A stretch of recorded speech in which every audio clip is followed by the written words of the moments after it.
centrale du sommeil. La définition du savant d'apnée de sommeil, comme a dit Baya, c'est un index d'apnée complet. Comme vous le savez, sûrement c'est supérieur à 5 par heure. Souvent, l'index rencontré, c'est beaucoup plus élevé que ça, 20, 30, 50, voire 70. Si on parle de savant d'apnée de sommeil, si on définit le savant d'apnée de sommeil, c'est quand on a tout simplement un index d'événements centraux supérieur au total des événements rencontrés. C'est-à-dire, chez un malade qui a un savant d'apnée de sommeil, on peut rencontrer les apnées obstructives et les apnées centrales. Mais la partie des apnées centrales est supérieure à 50%, donc c'est la partie prédominante à l'enregistrement polyraphique ou polysomnographique. Alors, je dois attirer votre attention sur l'attention des cardiologues surtout, au dépistage des apnées centrales chez les malades cardiaques, notamment avec la fraction d'éjection altérée. Ça c'est la partie. Moi je pense que c'est surtout ça le message à retenir, c'est dépister les malades cardiaques à fraction d'éjection altérée. C'est là où on rencontre le plus souvent les apnées, les événements centraux. Alors les autres étiologies, rapidement, c'est les séquelles d'AVC. Les malades qui font des AVC, ils développent à la fois des apnées obstructives, mais aussi des apnées centrales. Ça peut être la partie obstructive plus prédominante ou la partie centrale. Il n'y a pas de règle, mais certains malades AVC développent essentiellement des apnées purement centrales. La maladie de Parkinson, bon, c'est pas très fréquent, mais ça peut se rencontrer. Les opioïdes, c'est très important. Tout ce qui est produits opioïdes, des drogues de tout genre, ça peut engendrer des apnées obstructives, mais aussi centrales. Le baclofène, c'est très important, ça a été décrit de manière très nette. Le baclofène à dose élevée, je ne sais pas s'il y a des addictologues mais le baclofène, il faut faire bien attention. Ça peut déclencher des apnées purement centraux, des apnées centrales, et ça a été décrit à des doses très élevées, comme c'est le protocole d'ensévrage éthylique. La méthadone, également chez les toxicomanes sevrés, et là aussi, voilà, c'est une étiologie. Et tous les sédatifs, de manière générale, mais l'azotrope sédatif de type benzodiazépine et des médicaments à visée des neuroleptiques, ça peut déclencher des apnées essentiellement obstructives, mais la méthadone a bien décrite comme pourvoyeur d'apnée centrale. Alors, le brilique, je ne sais pas s'il est très précis, mais en tout cas, le brilique, quand j'ai appris ça, ça fait pas très longtemps, j'étais très surpris. Le brilique, ça cause des apnées centrales. Je ne sais pas si vous avez eu de retour dans ce sens au cardiologue. Alors, quelques exemples, c'est un peu indigeste. Les apnées obstructives, un petit exemple de système sidélèque ou une partie polyraphique. Qu'est-ce qu'on voit en fait? Ça, c'est une apnée. Il n'y a plus de son, il y a plus de flux nasal, bien entendu, mais il y a les efforts thoraciques. On voit l'effort thoracique par le biais de la pression cisternale, le capteur de son. On a des efforts inspiratoires augmentés qui augmentent. Le patient lutte pour respirer, il finit par y arriver, et là on a une reprise ventilatoire brillante, donc forte, avec une forte activité thoracique. Un effort thoracique, un effort respiratoire. La différence avec les apnées centrales, on n'a pas de flux, le patient ne respire pas. En fait, l'apnée centrale, c'est quand il n'y a pas de commande de haut, donc il n'y a pas de commande neurologique, ce n'est pas une obstruction.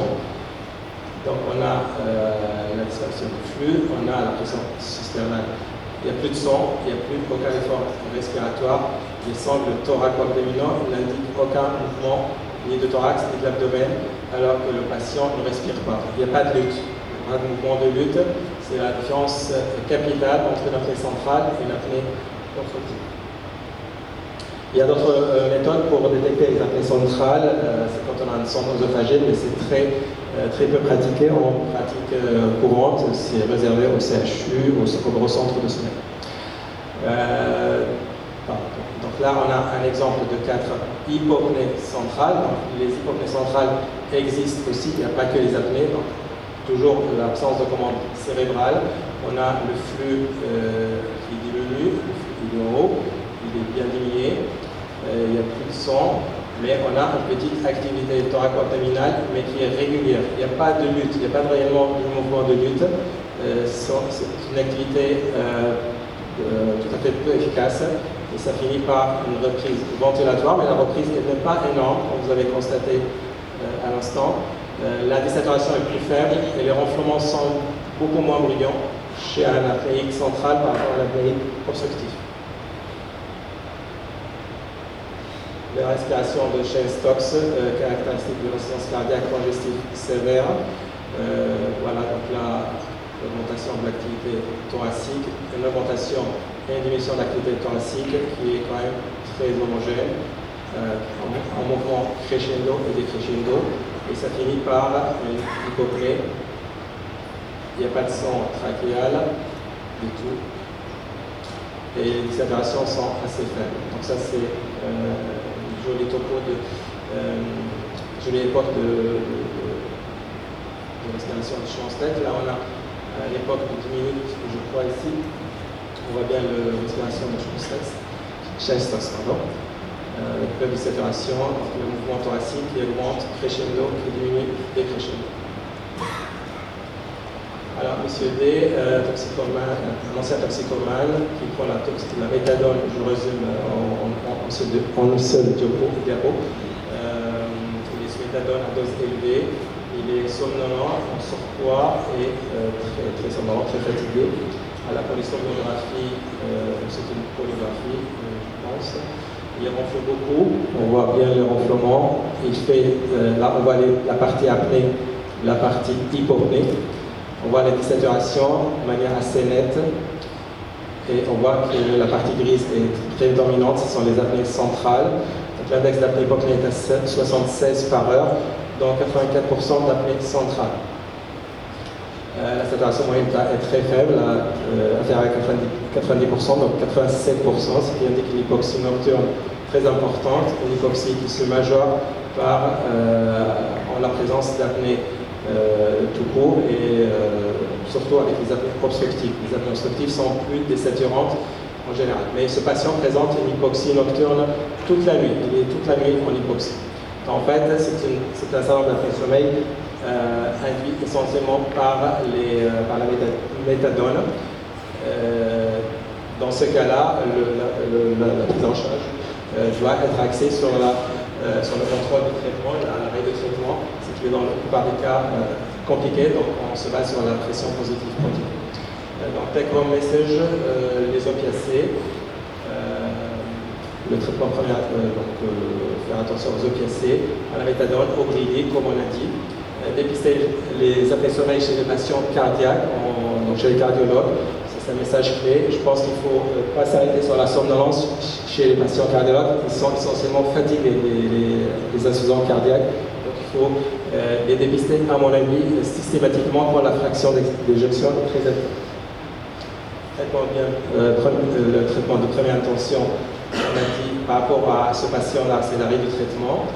Ce n'est pas toujours possible, ça c'est l'avis d'experts. Donc il faut passer à la pression positive continue. Quand on a un index d'apnée-hypopnée centrale supérieur à 15 par heure, patient symptomatique, le choix de ventilation est soit une ventilation à double niveau de pression s'il y a un parti hypercapnique, c'est-à-dire c'est un patient mixte apnée et probablement BPCO, parce que la plupart des patients toxicomanes ont aussi une addiction au tabac. S'il n'y a pas d'hypocapnie, c'est un patient purement des syndromes d'apnée centrale. C'est la ventilation auto-asservie. C'est un mode ventilatoire que vous pouvez voir sur les stands. Les machines sont les mêmes de l'extérieur, mais le mode ventilatoire peut être très différent d'un patient à l'autre, entre un patient obstructif, central ou BPCO hypercapnique. Donc ce sont des patients à surveiller, bien entendu, et le contrôle polysomnographique est nécessaire. Donc voilà, dans les messages, le dernier message, le sas central, ça peut être idiopathique, donc il y a idiopathique donc sans cause, Mais bon, c'est rare, souvent il y a une cause, c'est l'insuffisance cardiaque, les causes neurologiques, ça peut être aussi induit, donc c'est un sas central médicamenteux, iatrogène. Donc là, on pense au traitement que j'ai cité, et là aussi je retrouve le GABA, baclofen, lioresal, politique. Merci.